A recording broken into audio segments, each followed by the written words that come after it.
Muito bem, eu estou recebendo aqui o Felipe Van Lima. Muito obrigado, Felipe, por ter vindo. Felipe, escritor, filho do grande Reinaldo Lima, o rei, né? Uma das lendas do futebol brasileiro, um dos maiores craques que eu particularmente vi jogar. Como repórter esportivo, tive a oportunidade de vê-lo de pertinho, da beira do campo, de acompanhar sua trajetória, entrevistá-lo inúmeras vezes, uma figura simpaticíssima, um cara humilde, simples, e que tem realmente, a vida do Reinaldo é para livro, não é isso, Felipe? É para livro, com certeza, muitas histórias. E quando é que você resolveu escrever? Deixa eu mostrar primeiro aqui a capa. Deixa eu mostrar a capa. Lançamento hoje, né, lá na sede do Atlético. Na sede do Atlético às 19 horas. Punho Cerrado, a história do rei, né? 19 horas, lá na sede do Atlético, aqui em Lourdes, né? Em Lourdes, na Avenida Olegário Maciel. E ele vai estar lá para autografar? Vai estar lá, com certeza, para receber a torcida, os admiradores. E quando é que você resolveu, como é que surgiu essa ideia de você escrever a vida do seu pai?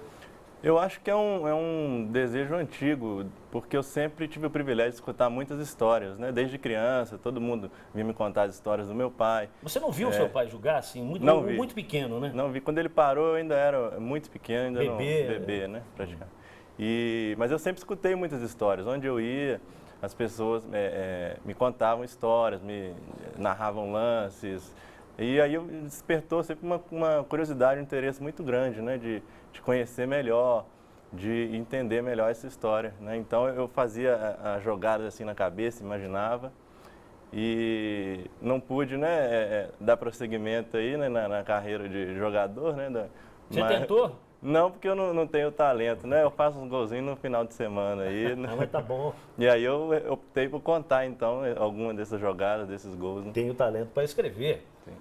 Mas você tem noção, assim, é claro que agora você é um adulto, mas mais cedo na sua adolescência, você tinha noção, assim, da genialidade do Reinaldo, do que ele representava para o futebol? Eu tinha, até por sempre estar escutando, né? Onde eu ia com meu pai na rua, passava na rua, eu via as pessoas assediando, abraçando, tirando foto, pegando autógrafo. Então eu imaginava. Mas, para falar a verdade, só depois da pesquisa do livro, pegando os depoimentos de outros atletas que jogaram com ele, jornalistas, e eu fui vendo a emoção, a forma como eles narravam essas histórias, aí eu tive uma dimensão muito maior do que ele representou como ídolo. Aí você chegou à conclusão, pô, meu pai era mais do que eu imaginava, né? Com certeza, com certeza. Reinaldo, gente, é difícil falar isso, contar a história de um gênio com palavras, né? Com palavras, essa história, ela é contada, né? Ela é contada muito melhor em vídeos, em filmes que estão aí disponíveis, né? Não são muitos, mas tem aí disponíveis. O Reinaldo era um jogador acima da média, mas muito, muito acima da média. Um jogador de uma habilidade impressionante, de uma genialidade realmente, de uma inteligência, de uma visão do jogo, né? De um domínio da bola. É um espetáculo, é um artista da bola como poucos, né? Como poucos. E eu tive o privilégio de ver, de acompanhar de pertinho, de aplaudir, de morrer de raiva como cruzeirense, né? Aliás, eu já falei isso para o Reinaldo, que ele vai entrar para o livro Guinness de Recordes como o jogador que mais apanhou no futebol brasileiro. Apanhava muito, com certeza. Muito. Você fala disso aqui? Falo. Tem até uma crônica do Roberto Drummond, que eu coloco algumas, né? Que chama Chuva de Chuteira, que é falando mesmo dele apanhava mesmo. Mas assim, na pesquisa eu encontrei uma frase do Moraes, né? Que é tido aí como o marcador mais implacável. Bateu demais. O Moraes contando que estava fora de um jogo porque tinha machucado o joelho justamente com um drible, né, dele. Então, assim, com um pouco de habilidade, ele às vezes devolvia, né, né, esses ataques. O Reinaldo o Moraes era certeza de pancada. E tinha a frase, né, que eu conto aí no livro, que ele fala assim: se a bola passar, ele fica, mas se ele passar, a bola é que fica, né? Não tem jeito.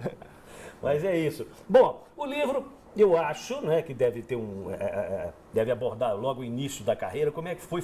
Foi com Barbatana, né? O Reinaldo foi descoberto pelo técnico de categoria de base, o Barbatana, não é isso? Sim, e curiosamente, agora em 7 de setembro, né, recente, 9 dias atrás, completou 45 anos desse dia, né, que o Barbatana foi a Ponte Nova, que é a cidade do meu pai, e lá ficou sabendo de um garoto genial, que desde criança já fazia coisas incríveis com a bola, e trouxe, né, ele para Belo Horizonte para jogar no Atlético, e ali começou, né, uma carreira que começou muito rápido, né, com 16 anos já estava no profissional. O Reinaldo era chamado de Baby Crack, né? Baby Crack. Baby Crack. Menino, 16, 17 anos, já era uma celebridade, né? Um gênio do futebol. Bom, todo mundo sabe da trajetória bonita que ele teve dentro do Atlético, um jogador fantástico que ele foi, né? As convocações para a seleção e tudo mais. Mas o Reinaldo viveu também um período logo a seguir, assim como ele foi precoce, né, para começar a sua carreira, encerrou também precocemente. E o Reinaldo viveu um período difícil da sua vida, inclusive na questão de envolvimento com drogas, que a gente sabe. Como é que foi? Você conta isso aqui também? Conta essa história também. Eu acho que o jogador de futebol, naquela época, ele parava e ele não tinha o preparo que ele tem hoje. Primeiro, ele não tinha, né, a recompensa financeira que ele tinha, que tem hoje em dia. Então, meu pai parou muito novo, com 29 anos ele já estava caminhando para encerrar a carreira. Então, assim, hoje você vê, pode ser o auge ainda de muitos jogadores. Nossa, claro. E era o período que ele já estava encerrando, com muitas dores físicas, né? A frustração de não estar dando prosseguimento à carreira. Então, fica realmente um vazio, um buraco, assim, né? Que é difícil preencher, né? E uma fama muito grande, por onde vai, tem um assédio muito grande. E aí acabou ficando vulnerável, né, a questão das drogas.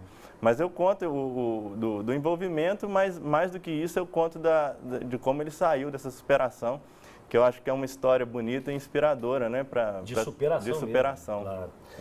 Muito bem. Depois o Reinaldo, a gente sabe, se aventurou aí na política, foi eleito, né, deputado, né, deputado, vereador, deputado. E aqui também você deve tratar dessa trajetória curta dele dentro da política, né? Na verdade, ele hoje em dia algumas pessoas encerram uma carreira no futebol ou qualquer destaque, né, seja em qualquer atividade, e aí usam dessa fama assim e aproveitam, né, porque as pessoas já conhecem e ingressam na carreira política, é um caminho. Mas com ele foi diferente, porque desde a época de jogador ele já militava politicamente. Posições políticas. Ele se posicionava politicamente, inclusive o título do livro, Punho Cerrado, né? O Punho Cerrado. É a alusão mesmo à comemoração dele, que é com o Punho Cerrado, que é um gesto de conotação política. Esquerda. Socialista, de esquerda, que naquele momento representava a contestação à ditadura militar. A ditadura militar. Então ele já tinha uma militância política e por isso se aproximou de muitos ativistas políticos, intelectuais, músicos, artistas. Era um militante de esquerda. Sim, e quando encerrou a carreira quis dar uma contribuição participando diretamente da política, foi deputado, né, e depois passou por problemas e depois retomou como vereador em Belo Horizonte, mas atualmente já encerrou essa vida pública, né, tá. O Reinaldo, inclusive, ele falou isso várias vezes em diversas entrevistas, do encontro dele com o general Figueiredo, não sei se está... O Geisel. É o Geisel, né? Sim. Que deu um conselho, meu filho, para com esse negócio de levantar punho esquerdo. Naquele momento já estava tendo uma abertura política, né? Não estava no auge da ditadura, que a gente ouve as histórias aí de tortura, repressão, tortura, morte. Já estava um momento de abertura, mas ainda existiam essas coisas, né? Mas quando a gente pensa em perseguição política, a gente pensa mais em tortura, essas coisas. Mas existia também um desgaste da imagem, uma difamação, pressão. Todo dia sai uma notícia contrária a você, a sua imagem. E ele acabou entrando nesse processo que os militares ficaram incomodados mesmo com esse gesto dele, que é um posicionamento contrário à ditadura militar. Então o Geisel, né, deu um recado, porque ele ia representar a seleção brasileira na Copa da Argentina. E pediu que ele não fizesse esse gesto, porque poderia causar problema. Quando ele chegou na frente do gás, eu lembro dele, era um general, rapaz. O cara fica grande, né? O cara cresce na sua frente. O general, presidente da República, ele fala, meu filho, para com esse negócio de mão esquerda. E lembrando que ele tinha apenas 20 anos, né? 21 anos. 20 anos. 20 então ele era muito jovem e se posicionou como próprio, né, de um jovem daquela época, principalmente, que é querer participar de alguma forma da sociedade. Tá certo. E olha, o livro, pelo que você me disse, olha, é um livro, gente, muito bem ilustrado, tem muita foto, né? É realmente documental, né? É documental. E tem depoimentos importantes de jornalistas, de ex-atletas, técnicos, enfim, não é? Tem de todos os principais jogadores que acompanharam a carreira, treinadores, jornalistas também, está todo mundo participando do livro de alguma forma. Bacana. Primeiro seu primeiro livro. Meu primeiro né? livro. Espero que seja o primeiro de uma longa série. Espero, vamos. Que o seu talento de escritor se revele como o talento de jogador do Reinaldo foi revelado, tá bom? E hoje, lembrando que é hoje, a partir das 19 horas, na sede do Galo, aqui em Lourdes, quem é de Belo Horizonte, aqui da região, todo mundo sabe onde é, né? A região central aqui, ali pertinho da Praça Raul Soares, a famosa sede de Lourdes, tá bom? Hoje, 19 horas, com a presença do rei e é claro, do Felipe Van Lima, filho do rei e escritor da sua biografia. Muito bem, querido. Muito obrigado pela sua presença. Manda um grande abraço lá pro rei. Tá? Agradeço. E vamos fazer um intervalo comercial daqui a pouquinho. Nós vamos abordar. Hoje ainda tem gol do Cruzeiro, vou mostrar gol do Cruzeiro. Gol do Cruzeiro? Não. Não é do Cruzeiro, o gol foi do São Paulo. Mas é o jogo do Cruzeiro. Mas vamos abordar também aqui, continuar vendo aí os desdobramentos dessa polêmica aí entre taxistas e os motoristas de Uber. Vamos receber aqui uma rapaziada que faz um reggae bacana, né, da nova safra aqui de músicos aqui de Belo Horizonte. Vamos ter ainda as dicas da professora Flávia Rita. Tem muita coisa para rolar ainda no programa. Daqui um minutinho.